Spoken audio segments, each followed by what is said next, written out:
తాకట్లో ఉన్న బంగారాన్ని విడిపించి ఆ రోజున మార్కెట్ ధర కట్టి మిగిలిన డబ్బును మీకు అందిస్తుంది కొమ్మూరి గోల్డ్.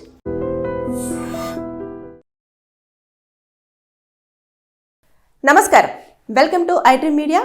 నేను మీ సంగీత.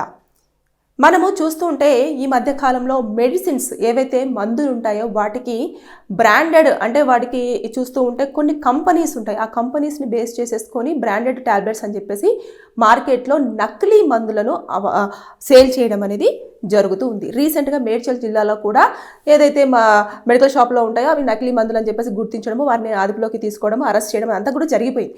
అయితే ఇలాంటి వాటిలలో మనము లీగల్గా కూడా వారిపైన చర్యలు తీసుకోవడానికి స్కోప్ ఉంటుంది. ఇందులో మనం చూసేసుకుంటే డ్రగ్స్ అండ్ కాస్మెటిక్ యాక్ట్ 1940 ప్రకారంగా ఇప్పుడు ఈ యొక్క ఏదైతే మెడిసిన్స్ ఉన్నాయో ఆ మెడిసిన్స్లో నకిలీవి అదేవిధంగా నిల్వ ఉంచడము, దాంతోపాటు అధికారులకు పర్మిషన్ లేకుండా తయారు చేయడము, దాంట్లో మనకు మెడిసిన్స్లో ఎలాంటి డ్రగ్స్ అనేవి యాడ్ చేయడం జరుగుతుంది అనేది కూడా ఇష్టానుసారంగా ఈక్వేషన్స్ పెట్టడం ఇవన్నీ కూడా ఉంటాయి కదా. అవన్నిటి నేపథ్యంలో వారికి పనిష్మెంట్ కూడా ఉండే అవకాశం ఉంది. అవి వచ్చేసి సెక్షన్ 18, అదేవిధంగా సెక్షన్ 22, అదేవిధంగా సెక్షన్ 23, అదేవిధంగా సెక్షన్ 27 అండ్ 27A ప్రకారంగా వీరికి ఇందులో పనిష్మెంట్ ఉంటుంది. వారు కనుక ఇందులో నిజంగానే నేరస్తులు అని గుర్తించారనుకోండి, 5 సంవత్సరాల నుంచి వెళ్ళి 10 సంవత్సరాల వరకు జైలు శిక్ష ఉండే అవకాశం ఉంది. ఇకపోతే 50,000 నుంచి వెళ్ళి 5 లక్షల వరకు కూడా జరిమానా విధించే ఛాన్సెస్ ఉన్నాయి. అంటే మనం చూస్తే ఈ మధ్య కాలంలో నకిలీ మందుల వ్యాపారం ఎక్కువగా ఆ దందా కొనసాగుతుంది. అంటే వారికి ఏదో తెలిసిన మెడిసిన్స్ తయారు చేయడము, ఆ మెడిసిన్స్కి సంబంధించిన మనం కవర్లు బయట పడేస్తూ ఉంటాం. చాలామంది ఏం చేస్తారంటే ట్యాబ్లెట్ను ఇలా ఇష్టానుసారంగా చింపేయారు అన్నట్టు, వాళ్ళు నీట్గా తీసేసుకొని ఆ ట్యాబ్లెట్ వేసేసుకొని దాన్ని పడేస్తూ ఉంటారు కదా. దాంట్లోనే ఆ ట్యాబ్లెట్ని ఫిలప్ చేసేసి మళ్ళీ దాన్ని ప్రాపర్గా తయారు చేసి ఇది దానికి సంబంధించిన మెడిసినే అని చెప్పేసి చూపిస్తూ నకిలీవి మార్కెట్లో సేల్ చేయడం జరుగుతుంది. దానివల్ల ఎలాంటి అనర్థాలు జరుగుతాయి అని అంటే ఆరోగ్యం పాడవుతుంది, రోగం ఇంకా తీవ్ర స్థాయికి చేరుకునే అవకాశాలు ఉంటాయి. మనిషి కొన్నిసార్లు అకస్మాత్తుగా చనిపోయే అవకాశాలు కూడా ఉంటాయి. ఇదంతా కూడా చాలా వరకు దీంట్లో ఎక్కువ ఇప్పుడు మామూలుగా చూసుకుంటే బ్రాండెడ్గా ఏదైతే ఉంటుందో మనం చూస్తూ ఉంటాం కదా, కొన్ని కంపెనీస్లలో టాబ్లెట్స్ అన్నీ కూడా దీనికి రిలవెంట్గా ఉన్న కంపెనీ నుంచి వచ్చింది, ఈ యొక్క ల్యాబొరేటరీ తయారు చేసింది అంటే దానికి చాలా వరకు వాల్యూ ఉంటుంది. ఇక్కడ నుంచి వచ్చిన టాబ్లెట్ అది వేసుకుంటే మనకు అన్ని రకాలుగా శ్రేయస్కరం అని చెప్పేసి వాళ్ళొక డ్రగ్ కంట్రోల్ నుంచి కూడా పర్మిషన్ తీసేసుకొని ఒక స్టాంపు వేపించేసుకొని అన్ని రకాల మొత్తం అన్ని టెస్టులు చేసిన తర్వాత ఓకే అనుకుంటేనే అది మార్కెట్లోకి రావడం జరుగుతుంది కదా. దానివల్ల యూజెస్ ఉన్నాయని తెలిసిన వెంటనే దాన్ని ఇక్కడ అది చాలా కాస్ట్లీ ఉంటాయి అన్నట్టు. ఇప్పుడు డ్రగ్స్ ఎలా ఉంటాయి, వాళ్ళు తీసుకున్నప్పుడు డీలర్స్ కానివ్వండి, లేదంటే మెడికల్ షాప్ వాళ్ళు కానివ్వండి, లేదంటే హాస్పిటల్స్ యాజమాన్యం కానివ్వండి, లేదంటే మనమైనా సరే తీసుకున్నప్పుడు దాని వాల్యూ ఎక్కువగా ఉంటుంది. అదే నకిలీ అనుకోండి, అది మనకు ఒక 15 రూపాయలకు వస్తుంది అనుకో, వాళ్ళు దాన్ని 10 రూపాయలకే సేల్ చేస్తారు. 5 రూపాయలు తక్కువ ఉంది కదా అని చెప్పేసి మనం ఏం చేస్తాం, బ్రాండ్ ఏదైనా డిఫరెంట్ అయినా పర్వాలేదు, దానికి సంబంధించింది దానికి అవే ఉంటాయి కదా అని చెప్పేసి మనం తీసుకోవడం చాలా వరకు తప్పిదం. ఒకవేళ మీరు వాటిని అలా ఎంకరేజ్ చేశారు అనుకోండి, అప్పుడు ఈ యొక్క నకిలీ మందుల వ్యాపారం అనేది రోజుకు పెరిగిపోయే అవకాశం ఉంటుంది. ఇక్కడ కూడా పోలీసులు వెంటనే ఇమీడియట్గా దీనిపైన చర్యలు తీసుకోలేదు. అక్కడ చూస్తుంటే అక్కడ ఎవరైతే టాబ్లెట్స్ డీలర్స్ ఉన్నారో, తర్వాత టాబ్లెట్స్ ఉన్నాయో, ఇక్కడ ఏదో జరుగుతుంది, ఇక్కడ చాలా వరకు పొద్దున్న నుంచి సాయంత్రం వరకు కూడా వాళ్ళు ఒక గోదాంలో ఇలా మందుల వ్యాపారం చేస్తూ ఉన్నారు, అవి ఏం మందులో తెలియట్లేదు అని చెప్పేసి వాళ్ళు ఒక ఇన్ఫర్మేషన్ పోలీసు వారికి ఇవ్వడం జరిగింది.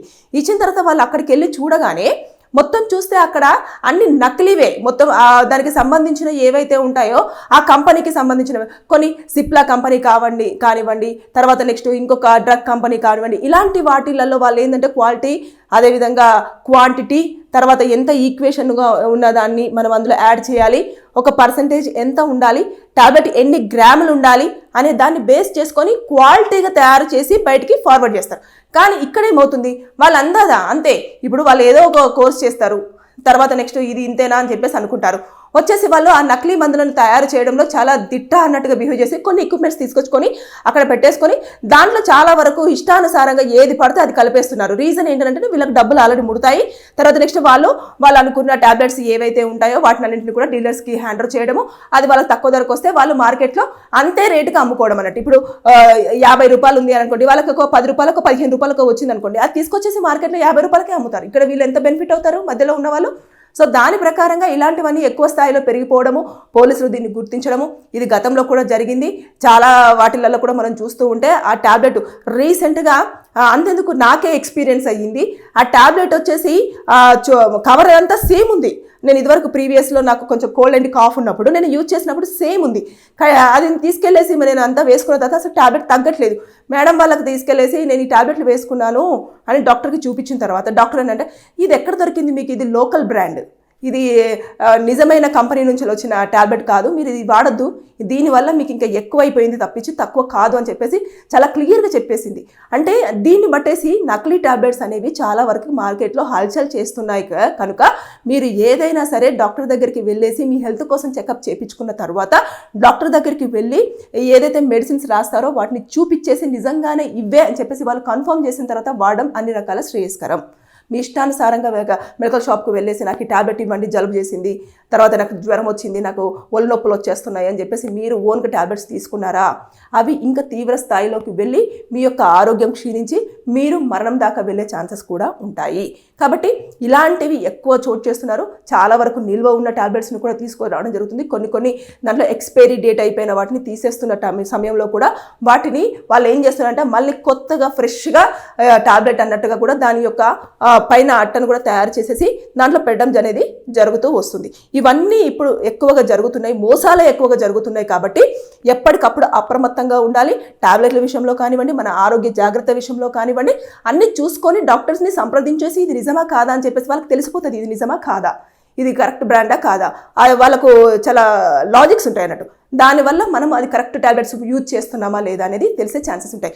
ఇప్పుడైతే పోలీసులు మేడ్చల్ జిల్లాలో ఏదైతే అక్రమంగా దందా జరిపిస్తున్నారో మెడిసిన్స్కి సంబంధించింది వారిని అరెస్ట్ చేశారు. కాబట్టి వారు ప్రూవ్ అయ్యారు అంటే ఖచ్చితంగా వారికి 10 సంవత్సరాల వరకు జైలు శిక్ష ఉంటుంది. దాంతోపాటు 5 లక్షల వరకు కూడా జరిమానా విధించే ఛాన్సెస్ అయితే ఉన్నాయి. ఏదేమైనా సరే కానీ మార్కెట్లో అన్ని మోసాలే జరుగుతున్నాయి. మన జాగ్రత్త మనమే చూసుకోవాలి. అన్ని కోణాల నుంచి కూడా మనం జాగ్రత్తగా ఉండాలి. Thank you.